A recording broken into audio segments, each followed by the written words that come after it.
네, 안녕하세요. 오늘 보건간호 정리 문제 하겠습니다. 지금 보건간호 정리하는 문제로서는 지금 네 번째 시간이 되겠고, 그 중에서 환경보건으로 따지면은 두 번째 시간이 되겠어요. 자, 1번. 새집 증후군을 일으키는 대표적인 물질이다 그랬습니다. 눈, 코 자극을 주고 어지러움증, 피부 질환, 이런 걸 유발시킨다 그랬는데, 요거는 무엇이 그럴까요? 포름 알데히드 들어보셨죠? 포름 알데히드, 포름 알데히드.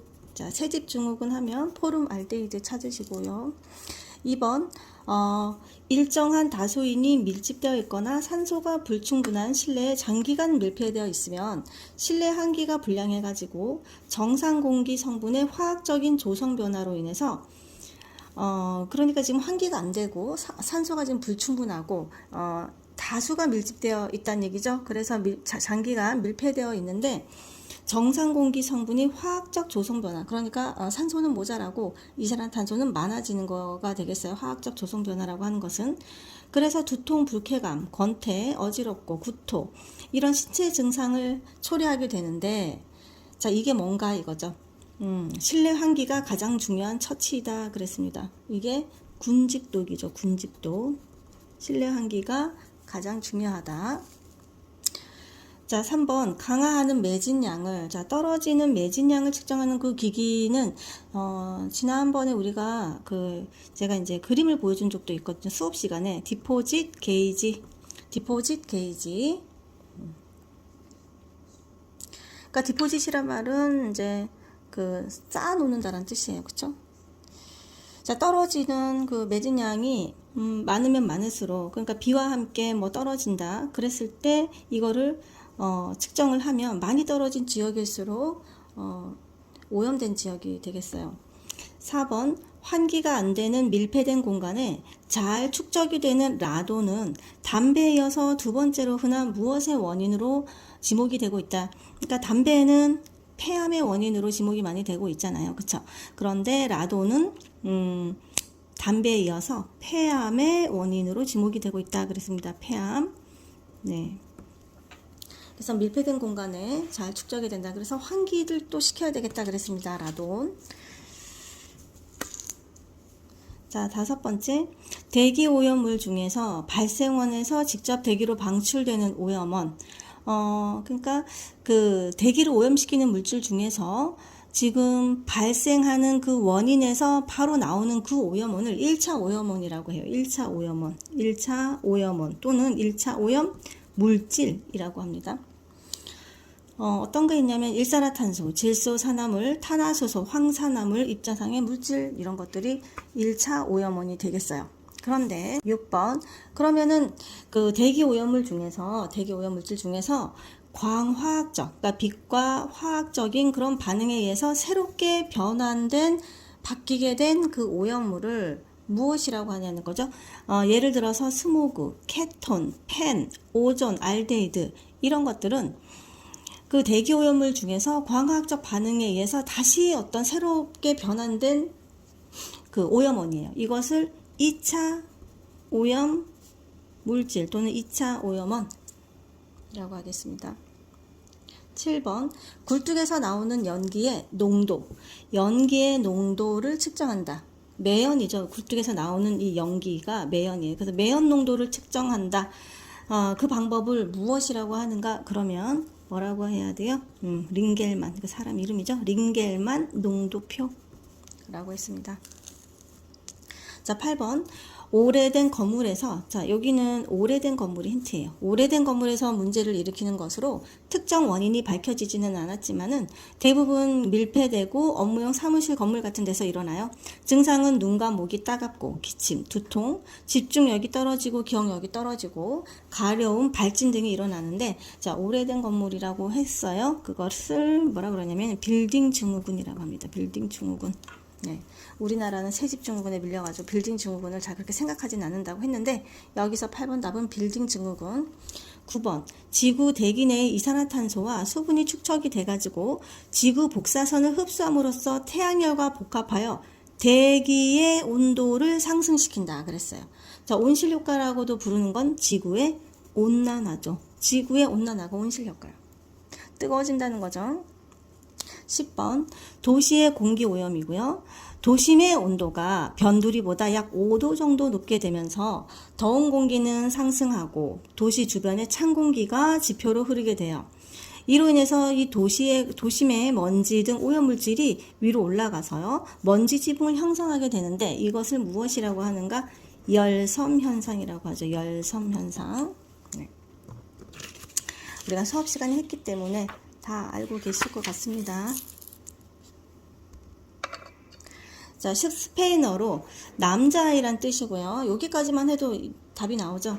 열대 태평양 적도 부근에서 남미 해안으로부터 중태평양에 이르는 넓은 범위에서 무역풍과 상호작용해서 해수면의 온도가 뭐래요? 높아진대요. 해수면의 온도가 높아져요. 적도 부근에서.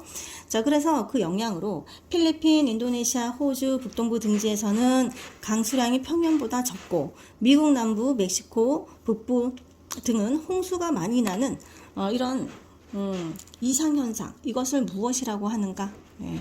적도 부근의 해수면의 온도가 높아진다 그러면 엘니뇨라고 그랬죠? 온도가 낮아지면 라니냐라고 했습니다. 여기는 엘니뇨죠. 12번 화석 연료 연소나 자동차 배기가스 발생 시 생기는 황산화물이나 질소산화물이 수증기에 녹아서 황산, 질산 등의 형태로 빗물에 섞여서 이 오염물질이 내려온단 말이에요. 자, 황산, 산, 질산 등의 형태로 비로 같이 내려요. 이것을 산성비라고 합니다. 13번. 자, 이건 어떤 현상일까요? 중국이나 몽골 등 아시아 대륙의 중심부에 있는 사막과 황토지대의 작은 모래나 황토 또는 미세먼지가 하늘을 떠다니다가, 자, 미세먼지, 황토가 떠다니다가 상층 바람을 타고 멀리까지 날아서 떨어지는 현상. 이게 뭘까요? 황사죠, 황사. 네, 황사. 자, 우리나라가 아직 계속 황사의 피해를 받고 있습니다. 자, 14번. 양과 소는 불소 화합물에 대해서 특히 예민해요. 불소가 풀에 축적된 지역에서 그 녹초를 뜯어먹는 동물의, 자, 불소 때문에 뭐가 손상이 되냐면요, 이가 손상돼서 동물이 먹기가 힘들어진다 그랬어요. 자, 15번. 헤모글로빈은 산소를 운반하는 아인데 적혈관에 있는, 그쵸? 헤모글로빈과 결합력이 산소보다 210배나 강하대요. 자, 그래서 합쳐지면 카르보 헤모글로빈을 형성한대요. 카르복시 헤모글로빈을 형성한대요. 헤모글로빈의 산소 운반 능력을 이 박탈하는 이것은 무엇일까요? 이거는 일산화탄소죠. CO. 우리 연탄가스 생각하시면 되겠어요. 일산화탄소가 산소 그 헤모글로빈과 이제 붙어요. 그것을 카르복시 헤모글로빈이라고 하고 산소 운반 능력을 떨어뜨린다. 헤모글로빈의 산소 운반 능력을 떨어뜨린다 그랬어요. 16번. 세 개의 산소 원자가 결합했대요. 벌써 여기까지만 해도 알 수가 있겠죠? 네, O가 3개니까 O3잖아요. 그러면 이건 오존 얘기를 하고 있어요. 오존. 자, 무색이면서 자극적인 냄새가 있어요. 공기보다는 조금 오존은 무겁고요. 물에는 잘 녹지 않아요. 자, 자외선이 풍부한 고산, 해안, 산림 등의 공기 중에 있어요. 오존이. 자, 성층권 있죠. 비행기가 다니는 성층권에 존재할 때는 자외선과 유해 우주선을 흡수해서 지구에 도달하지 못하도록 막아주는 중요한 역할도 하는 것이 오존입니다. 그러니까 오존은 성층권에 있어야지 아래로 내려오면은 좋지 않겠죠. 자, 17번. 이산화탄소 저감 대책의 하나로 화석 연료를 사용하는 경우에 연료에 함유되어 있는 이 탄소 함유량에 비례해서, 그러니까 이산화탄소가 얼만큼 배출이 되느냐에 비례해서 세금을 부과하는 제도, 이것을 뭐라고 합니까? 탄소세라고 합니다. 탄소세. OX 문제를 풀어보겠습니다. 자, not in my backyard. not in my backyard는 뭡니까? 내 정원에 뒷마당에 오지 말아라. 그러니까 오지 말라는 거잖아요. 그쵸? 네, 오지 말라는 거예요. 그래서 자기중심적 공공결핍 증상이에요. 자기중심적으로 생각하죠. 그래서 자기중심적 공공결핍 증상을 말하는 것으로 not in my backyard가 그거 맞습니다. 자기주거 지역에 장애인 아파트라든가 쓰레기 수용시설 등에, 자, 이렇게 사람들이 자기 지역에는 오지 말았으면 좋을 것 같은 그런 시설들의 설치를 반대하는 현상. 자, 이것을 핀비 현상이다 이렇게 얘기하지 않죠. 요걸 그대로 읽으면 not in my backyard를 뭐라 그래요? NIM 앞자만 닦게요. NIMBY니까 핀비가 아니라 님비 현상이다 그렇게 말해야 되겠습니다. 그러니까 요건 틀렸죠? 핀비는 그 반대예요. 반대. 그러니까 자기 주거 그 지역에 편의시설이라든가 이런 좋은 시설은 왔으면 하는 것은 님비 현상이라 그랬습니다. 자, 19번. 물의 소독 방법 중에 화학적 방법으로 할로겐류, 그러니까 할로겐류는 여러 가지가 있는데 주로 염소, 이 염소가 가장 많이 사용이 되나요? 물의 소독 방법 중에 염소 소독 가장 많이 사용한다. 자, 이것은 맞습니다. 5. 20번. 정수장에서 매일 1회 이상 실시하는 수질 검사 항목에는 냄새, 맛, 색도, 탁도, 수소이온 농도, 잔류염소. 자, 이것을 수질 검사 항목에 넣는 것이 맞나요? 네, 이것도 맞다고 하셔야 되겠어요. 네. 21번. 산성비가 인간에게 미치는 피해가 아닌 것은 그랬어요. 산성비가 좋지 않다 그랬잖아요. 아까 여러 가지 산화물이 황산 뭐 이런 것들이 떨어진다고 그랬잖아요. 비와 함께. 자, 그러면 호흡기 질병을 발생시키는 것이 맞고요. 예, 오염물질이고요. 자, 식량 생산에 영향을 미치죠. 왜냐하면 식물에도 영향을 미치니까요. 건축물을 부식시키기도 하고요. 인간의 가시거리를 넓히면 이건 좋은 거죠. 잘 보이게 하는 건데 가시거리를 좁힌다 그래야 되겠어요. 4번이 틀렸죠.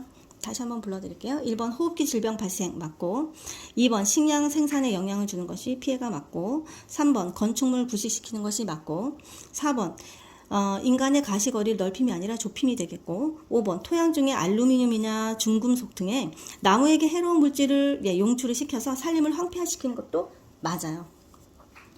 자, 그 다음 22번. 황사 현상으로 인한 영향이 아닌 것은 그랬어요. 자, 황사로 인해서 1번 토양의 사막화가 되는 거 맞고, 2번 호흡기, 눈, 피부 질환이 있는 것이 맞죠. 예, 여러분들 황사가 오면 그쵸? 호흡기 문제가 더 심해지고 가렵고 그렇죠. 3번 흡연자들의 만성 기관지염을 악화시킨다. 자, 담배 피우신 분들은 황사 현상일 때 기관지염이 더 악화되겠고, 4번 이 황사로 인해서 정밀기계가 오작동한다. 예, 맞습니다. 5번 토양과 호수의 산성화를 촉진한다. 아, 그렇지 않고요. 오히려 반대예요. 이 황사가 그 토양과 호수의 산성화 되는 것을 좀 억제한다 이렇게 해야 되겠어요. 답은 5번이 되겠습니다. 23번 아황산가스에 대한 설명으로 옳은 것은 그랬어요. 1번 공기보다 가볍다. 공기보다 무거워요. 2번 실내 공기 오염 지표는 아황산가스가 아니고 이산화탄소가 되겠죠. 자, 3번 산성비를 내리게 하는 주요 원인이 아황산가스가 맞으니까 3번 답이고, 4번 대기오염과는 관련이 없다가 아니죠. 관련이 있죠. 5번 나뭇잎이 누렇게 변하게 하는 것이 맞아요. 아황산가스가. 그래서 이것은 3번, 5번이 답이 지금 두 개로 제가 만들어 버렸네요. 24번 하수 등에 오염된 물을 그대로 두면은요, 흐르는 동안에 자연적으로 침전, 분해, 희석, 일광소독 등을 거쳐요. 자, 그래서 물이 정화되는데 이걸 스스로 정화되기 때문에 물의 자정작용이라고 하는데, 물의 자정작용으로 옳은 것은 그랬어요. 자, 여기서 1번 희석, 발효, 여과. 네, 여기에서 우리가 뭐 발효 이런 거 없죠. 그래서 희석과 여과는 맞는데 발효가 없어요. 2번 침전, 햇빛에 의한 오염물질을 분해하고 산화. 자, 요거 맞아요. 침전, 햇빛에 의한 오염물질 분해, 산화. 그럼 답은 2번이고요. 3번 미생물에 의한 유기물 분해는 맞고, 숙성 아니고 확산은 맞고요. 4번 산화 맞아요. 희석 맞고 발효가 아니네요. 5번 수중 동물의 먹이로 제거한다. 이제 오염물질을 제거한다라는 거고, 침전 맞고요. 숙성 아니에요. 그러니까 여기서 봤을 때는 발효라든가 숙성을 빼면 되겠네요. 25번 환경을 개선하기 위해서 경유를 연료로 사용하는 자동차 소유자에게 환경 관련 부담금을 부담시키는 그 정책으로 옳은 것은 그랬어요. 자, 환경을 개선하기 위해서 경유를 사용하는 그 자동차 소유자한테 세금을 내라는 거죠. 환경 그 관련 부담금을 내라는 거죠. 환경 개선을 위해서요. 그것을 1번 환경 개선 부담금, 2번 탄소세, 3번 폐기물 예치금, 4번 폐기물 부담금, 5번 수질 개선 부담금. 자, 환경 개선이란 말이 나죠. 환경 개선 부담금이죠. 그쵸? 네. 26번 지구 온난화의 영향이 아닌 것은 그랬어요. 지구 온난화로 인해서 지금 지구 곳곳에 많은 일들이 지금 벌어지고 있어요. 이게 대기가 뜨거워지고 지구가 뜨거워지다 보니까 빙하가 녹죠. 빙하가 녹으니까 어디에서는 해수면이 올라가고, 그쵸? 네. 또 지구가 뜨거워지니까 사막은 또 많아지고 이렇거든요. 자, 그리고 홍수도 발생하는 곳이 있고 이래요. 그래서 보면 아닌 것을 물어보네요. 1번 홍수 발생하죠. 예. 그리고 2번 빙하가 감소하죠. 빙하가 녹아서. 3번 해수면은 하강이 아니라 상승이니까 답이 3번이 아니고요. 4번 생태계 변화가 오겠죠. 그 지구가 뜨거우고 바닷물이 뜨거워지고 하다 보면 또 이제 사는 종도 물고기 어종도 많이 바뀌게 되고요. 5번 가뭄과 사막화가 심각해지는 거 맞아요. 27번 수도법상 급수전 유리 잔류 염소량의 기준으로 오른 것은 그랬어요. 자, 우리가 이제 염소 소독을 하는데 남아있는 그 유리 잔류 염소량이 그래도 염소 소독을 하고 나서 어느 정도는 잔류 염소량이 있어야 되는데, 자, 이것이 그 기준이 뭐냐? 0.1 ppm이 되겠어요. 0.1 ppm. 그래서 답은 2번이고요. 28번. 물의 인공적인 정화 방법으로, 자, 물은 자정작용도 하지만 이제 우리가 필요하면 인공적으로 정화시켜야 되는데 그 중에 침전법에 대한 설명으로 옳은 것은 그랬어요. 1번 소독력이 강한 염소를 사용한다. 이것은 소독법이죠. 소독하는 거고요. 2번 100도에서 30분 이상 가열하는 것도 지금 소독하는 거고. 3번 자외선에 의한 물의 오염물질을 분해하고 살균한다. 이 얘기는 자외선, 이거는 지금 인공적인 정화 방법이 아니고 자정작용에 대한 얘기고. 4번 불순물이나 부유물질을 가라앉힌다. 자, 이것이 침전법이 맞아요. 그래서 28번에 이거 4번이 되겠고. 5번 비중이 큰 모래 입자를 제거한다. 이거는 침사라고 하죠. 침사. 29번 용존산소 dissolved oxygen이라 그래서 DO라고 하잖아요. 용존산소에 대한 설명으로 옳은 것은 그랬어요. 1번 물고기 서식을 위해서 5ppm 이상이 유지되어야 되는 것이 맞아요. 답은 벌써 1번 나왔고. 2번 물의 온도가 낮으면 용존산소가 낮다. 물의 온도가 낮으면 깨끗한 물이기 때문에 오염도가 없는 물이기 때문에 용존산소가 높다 해야 되겠어요. 3번 식물성 플랑크톤이 급격히 번식할 때 DO가 증가한다. 식물성 플랑크톤이 급격히 번식하면 얘네들도 산소가 필요하기 때문에 DO, 용존산소가 감소한다 이래야 되겠죠. 4번 염분이 높을수록 DO가 증가한다. 염분이 높을수록 오염된 물이에요. 그래서 DO가 증가하는 것이 아니라 용존산소가 감소한다 이래야 되겠고. 5번 용존산소가 높으면 물의 오염도가 높다. 오염도가 낮다라고 하셔야 되죠. 답이 1번 물고기 서식 위해서 5ppm 이상 유지. 30번 오염된 물의 특징은 그랬어요. 우리가 오염된 물은 DO는 지금 방금 말한 용존 산소는 떨어진다 그랬고 감소한다 그랬고요. 자, 나머지 우리가 책에서 나오는 COD 그 다음에 BOD는 반대라 그랬거든요. 다 올라간다 그랬어요. 얘네들 산소 요구량이에요. 그만큼 산소가 필요하다는 얘기니까 DO만 오염된 물은 DO만 떨어지고 나머지는 다 올라간다 그래야 돼요. 오염된 물에서는. 그러니까 COD는 화학적 산소 요구량이고 그 다음에 이제 BOD는 생물학적 산소 요구량이 되겠어요. 자, 그래서 요거 이해가 안 되시는 분들은 이제 강의 다시 한번 확인하시고 아니면 그 학원 선생님들한테 다시 또 여쭤보시고요. 화학적 산소 요구량이 낮아진다라 그랬나요? 산소 요구량 요것만 봐도 뭐예요? 지금 산소가 모자라는 상태예요. 그러니까 오염된 물은 이 화학적 산소 요구량이 높아진다 이래야 되겠죠? 두 번째, 화학적 산소 요구량이 높아진다. 이게 답이네요, 2번. 자, 3번. 자, 용존 산소량이 높아진다. 자, 이거는 오염되지 않은 물이죠. 깨끗한 물이니까 틀렸네요. DO가 낮아진다 해야 되고. 4번 생화학적 산소 요구량이 낮아진다 그랬는데 오염된 물은 높아진다 그랬어요. 5번 COD, BOD, DO 모두 변화가 없다. 지금 변화가 있으니까 지금 이거 계속 물어보고 있는 거니까 이것도 틀렸다. 그래서 오염된 물은 COD가 높다. 이게 답이 되겠습니다. 우리 지난번에 그 수업 못 듣고 요거 이제 체크 못 하신 분 요거 참조하시길 바라고요. 다음 시간에 또 만나고 우리 학원 친구들도 다음 시간에 만날게요.